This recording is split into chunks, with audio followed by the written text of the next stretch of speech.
বর্তমান সময়ে বিদেশি সিনেমার প্রতি দর্শকের আগ্রহ বেড়েছে চোখে পড়ার মতো, কেননা ভাষা ও সংস্কৃতির ভিন্নতা অনেকের কাছেই আগ্রহের বিষয়।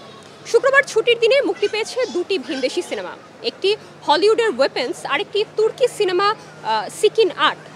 সিনেমা হলগুলোতে বিদেশি সিনেমার দাপট।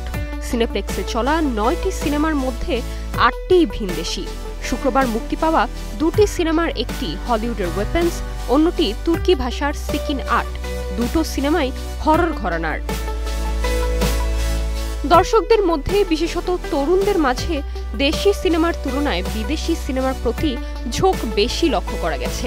এর মধ্যে কারো পছন্দ অ্যাকশন থ্রিলার, কারো বা হরর। বাংলাদেশে তো বেশি ইন্টারেস্ট আসে না, বাট বাইরেরটা বেশি দেখা হয় বেশি।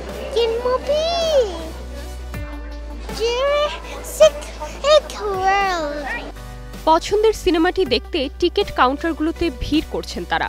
অনেকে আবার টিকিট না পেয়ে হতাশ হয়ে ফিরছেন খালি হাতে। আমি জুরাসিক পার্ক মুভিটা দেখতে আসছিলাম, এটা আমার খুবই ফেভারিট।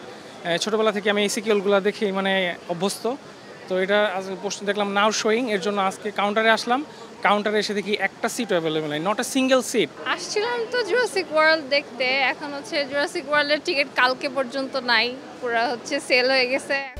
তবে বিদেশি সিনেমার দর্শকদের ভিড়ে দেশি সিনেমা প্রেমীদের সংখ্যাও নেহাত কম নয়। কিছু ভিনদেশি দর্শকদেরও দেখা গেল যাদের পছন্দ Bangladeshi cinema. We are from Jammu and Kashmir, India. অনেক পছন্দ, অনেক ভালো লাগছে আমাকে। বাংলাদেশ সিনেমা বেটার আছে।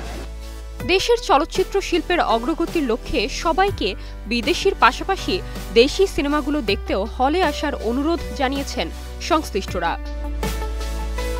নির্জন নুসরাত, স্টার নিউজ।